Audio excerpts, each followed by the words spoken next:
swing. Just perfect chippy little drives. Just change the game. Just start playing this way. 100%. All right, guys, welcome back to the channel. It's that time of year. We're in roundup season, Michael. Last week, we filmed our best iron for the average golfer video. Always our #1 video of the year. It performs great. You guys obviously use that to maybe pick some nuggets as to which iron we think has been the best of the bunch through the year. There's lots of channels who will review products and they'll make their decisions. We have the luxury of we work with the product. Our fitters work with the product. We see sales sort of trends with these products. Today, we're here to do the drivers, Michael. Yeah, average driver. It's been a good year in the metal woods. I mean, G430 was great, and obviously that's been out for a while. GT2's kind of taken off for us really quickly. So yeah, the test we're doing today, I think is a good watch and something that can, age quite nicely as well. Is something people can come back to, because year in, year out, you see subtle nuances from other drivers and you go, okay, I can, if you don't want next year's driver, I can go to a QI10 and still make that work. So this will be a good test. Definitely. We've picked 5 for this video. The likelihood is this will be part 1. There'll be a part 2. We've picked, call it the big hitters for today, right? So you've got your TaylorMade, Callaway, Ping, Titleist, Cobra, really the big 5. But there's some other, really good products out there in the driver market that we know you guys are going to want us to see. PXG, Mizuno, Strixon, there'll be others that we've missed out. But, we will have a part 2 of maybe, there's the top ones that cover probably 70% or 75% of the brands that people are interested in. And we will also do a review of the others, the sort of contenders within this. So definitely. Let's keep it from a speed perspective. I think when we're talking about the average golfer, something that came up in the video from you guys in the iron video is, to be the average golfer, you've got to somewhat have the attributes of an average golfer, right? We'll replicate and simulate that to the best of our ability. The best way for us to do that, and I'll add in plenty of mishits, don't worry about that. But the speed, obviously, we'll dial the speed back a little bit. Let's get that kind of around the speed that you guys maybe see fairly frequently. And let's see if we can represent the widest market we can. Let's do it. Okay.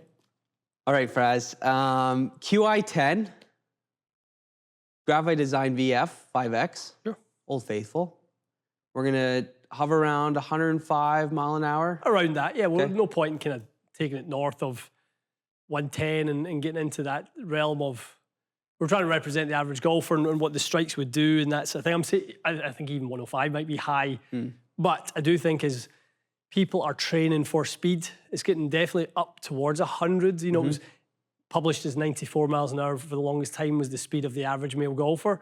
But I think we can safely assume golfers are swinging faster now. Golf clubs are lighter and longer than they've been. So yeah, there's lots of reasons why golfers are swinging faster. So let's push that up a little bit. 105, I think, should be a good number. QI10. Standard. I think we're going to go with the standard models in all of these, right? Yes, correct. Yeah, the middle of the road. Yeah, they're all standard models. Yeah, model. I like it. Ooh, great swing. 108. Oh.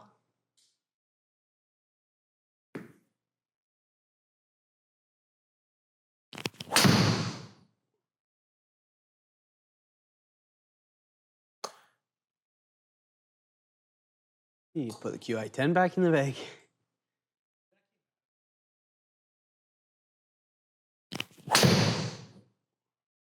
That was almost a perfect set. Almost. That was a record.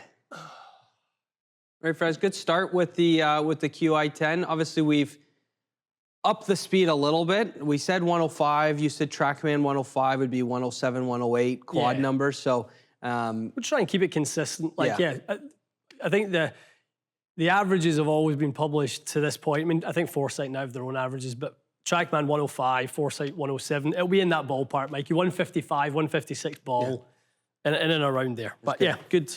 Definitely a good set by QI. Yeah, QI10 did a nice job. Off into AI Smoke Max now. Yeah, nice, really nice head. I think it's been a popular one this year, Mikey. Yeah. Obviously, the sort of AI smart face has been something we've talked about, whether it's in the irons and some of the new releases or in the woods. Really impressed with what that is. So I think if anything, what maybe we just saw from QI, maybe a little vulnerability to where the strike moves. A lot of the strikes were quite centered, but there was one or two that maybe strayed low, and you see that little spike in speed. I think that could be the differentiating fact that separates the men from the boys in this test Right, is okay. the club face's ability to handle a miss hit.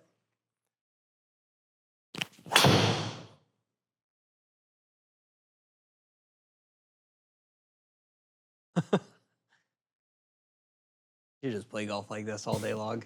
I mean, you don't miss it that Just big chip when you it. hit it, swing faster, but the strike is so good.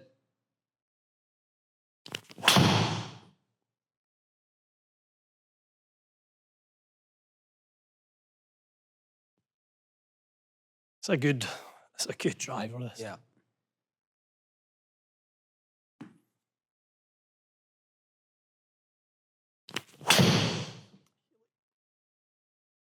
Hate it. Now, what's your thoughts on doing a test for the average golfer at their speed, but how consistent does the average golfer hit in the center of the face like that?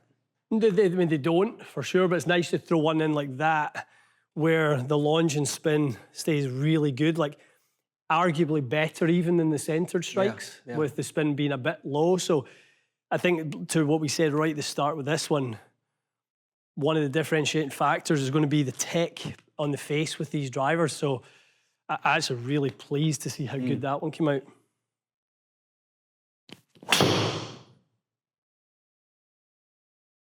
It's just so straight. Oh hum. 290, 3 bills. If only golf was that easy, boys. All right, good test with the Callaway. Super consistent. I mean, both of them super Great. consistent, which was nice to see. For when I think average golfer, I think Yeah, you think ping, don't you? yeah. And the G430. I mean, for good players, high handicap, low handicap. I mean, this thing we fit a ton of people to. So interested to see how this performs. Let's see. Giving the ping a few miss hits to figure out. Not the worst thing. Not at all. Not at all. I mean, 22.81 out of a bit of a low Healy one. We said that would be the differentiator between these drivers. So to see this one doing well is no surprise.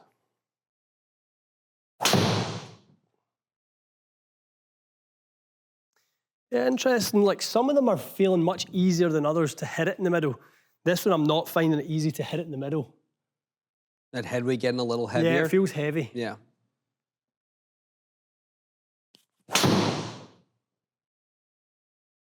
Good strike. Yep, pretty good.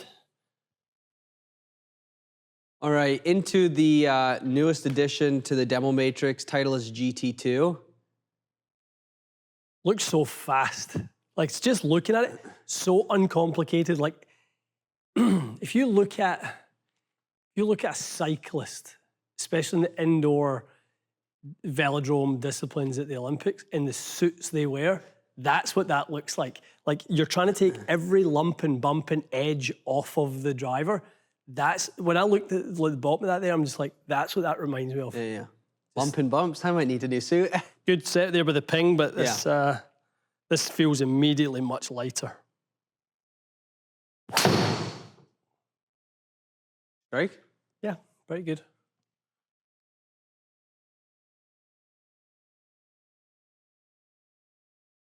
Say in Montreal. C'est bon?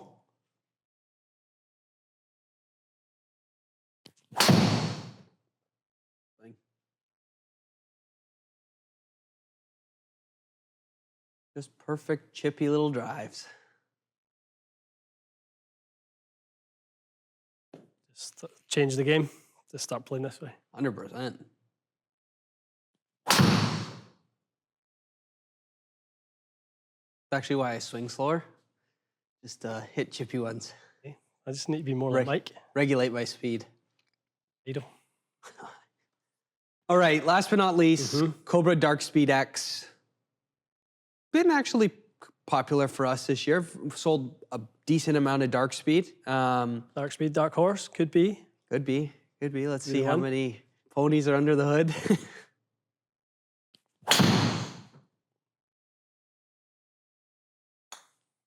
Quite depressing watching this. Not gonna lie. Depressing that it's the worst part of my game all year, and then I do it at this speed and it's good.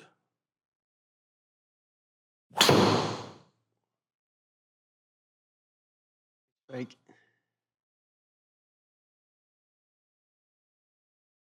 super stable, this thing.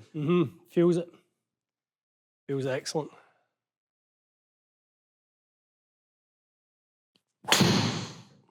Cute one. Let's see how that does. Still gonna run out a bit. Good one to, Pretty good. again, just check in on the face. Little necky, spin doesn't kick up that high. Yep. All right, Michael. An interesting test. Yeah. I mean, it's definitely, for whatever reason, a little bit of a sweet spot for me to swing it around that speed. We were kind of, what we said, between 105, I think. Interesting, the slowest driver was quite a bit slowest. Heaviest, too. Heaviest being slowest. Interesting, because the other ones were very comfortable around that 107. The Callaway one, I'm not sure why it was a bit on the slower side, but again, perceived effort level was basically the same, but remarkably similar on launch angle. Some differences on ball speed. That'll obviously be related. The 152 is related to the club head speed being lower for whatever reason with AI Smoke Max. Delivered loft, all very similar, which was great until Cobra. Dark speed, yeah, interesting. Was a bit interesting. All lofted the same, guys. 9-degree heads turned open and a little bit down, which I like because I do deliver a little bit of loft. So to get the launch conditions in this nice sweet spot. Yeah, I mean, what did you take from it before I kind of maybe give my user experience? Let's maybe start at QI where we did start. Yeah, QI 10 to start I was shocked of how quick by the end of the test the difference in ball speed. A little bit lower strike too, so spin might have kicked up a touch, but pretty stable all around. Pretty stable. And I think as the test goes on and we introduce the other drivers we hit, especially one like here, you guys will start to see how these drivers handle, these mishits, and we talked about that. So you've got kind of a little bit less club head speed, similar efficiency, half a degree less delivered loft. It's nothing really. Same delivery for the most part, path and that type of thing. But if you look at where the spin was, it handles it in a completely different way. High launch, low spin. Yeah. So that strike, it does not spin off the low part of the head off that Callaway, and that's what we see with that AI Smoke Smart Face. As we introduced in the G430, Mikey, was good. Yeah. A little bit slower in club head speed, therefore obviously the ball speed wasn't as high, but great numbers, super stable. Standard deviation, great. Across the board, to be honest, as good as anything we've seen. Pretty solid. Yeah, no, really good. The driver in the speed suit was the Titleist GT2. Again, similar numbers to the Ping, a hair faster, but just the higher launch, lower speed, more kind of, just more speed. I'll start to get into a better carry of distance. I don't think it's anything to kind of be upset about. The dispersion was a little bigger, but we're picking hairs in that one, splitting hairs. So Cobra Dark Speed, really good at the end there. Really good performer. I was shocked on the spin didn't really go up too much when you missed it a bit. So stable, absolutely so stable. So yeah, let's go gold, silver, or gold, silver, bronze, Mikey. What's your gold pick of the bunch? Gold. I'm gonna give it to AI Smoke. I like that smoke. It was good, wasn't it? Yeah, high launch, low spin. Yeah. What did you like after that? Cobra was really good. I thought, even though it came out a little bit lower, or even though dynamic loft was a little bit lower, I thought it was pretty stable, especially on the miss hit. Definitely. And number 3? I think QI, just because of a little bit of a speed. Interesting. Yeah. Interesting. Yeah, I mean, I think for some people, obviously having a little bit more in the spin might be a good thing. It was pretty quick as well. Yeah, no, I think QI done okay. I think from my, like, it was super easy to hit QI. I would say I liked, this felt so easy. Yeah, AI Smoke felt so easy. Cobra did as well. I mean, probably GT2, I think, in terms of just that kind of high launch, low spin. Like, it felt like that had a lot in it. I loved the look of it as well. The Cobra, the only thing against the Cobra is, again, that shape this year. I wasn't a huge fan of that shape. Just kind of a bit different to look at, especially for the kind of dimensions I like in a driver. But yeah, I thought those three were great. But honestly, all five in this category are, you're kind of picking, your favorite children from when you should never do. It's kind of how this feels. Yeah, I mean, you're not doing yourself a disservice if you're playing one of these drivers as long as you got fit for it. Yeah. But yeah, all very, very good drivers. We should probably talk a little bit about customization, because I think that comes into it when it comes to this driver as well. So we're kind of playing these in standard neutral positions. I think the two drivers that give us movable weight toe to heel, AI Smoke Max and the G430, more customizable than the others. Yeah. I think QI10 doesn't really have any weight that can be shifted around. Yeah. It does if you have access to a certain weight kit, but really in the mass market, it's not adjustable. GT2 has a little bit of swing weight adjustability with the SureFit weight in the back. And then the same with the Cobra, you can flip it front and back, 12 and 3, just to kind of change the launch and spin characteristics. So I'll probably give Callaway and Ping a little bit of an honourable mention for that alone. And I think, again, we both picked AI Smoke as one of our favourites. And probably for me, just overall, I think just probably pick that one in the end, just because it has that adjustability, it has the performance. It can, it was mishit as much as any other driver. Yep. It was kind of central low, and it performed like an absolute champ. Yeah, so I would probably say that for me was the pick of the bunch in this test. Love it. Good stuff. All right, guys, another test to come. As we said, we'll try and get to the other brands, PXG, Srixon, Mizuno. Tour Edge, I know, is coming out with something quite interesting. So there'll be something I'm sure that I've missed out on off the top of my head. Wilson, I know you guys love. So I'm sure we'll pick another 5 drivers and do that part 2 of the dark horses. I mean, we're calling the Cobra dark horse, but Cobra have been making incredible drivers for a long time, so shouldn't really. But these 5 were top performers, something we think you guys should be looking at for the next driver that goes into your bag. But make sure you get fitted, dial it in, get the absolute most you can, find the right shaft settings, etc., etc. Stuff we always preach to you guys, but it really does get that every bit of detail and every bit of performance out of the driver. So stay tuned for more for that, and we'll see you again soon.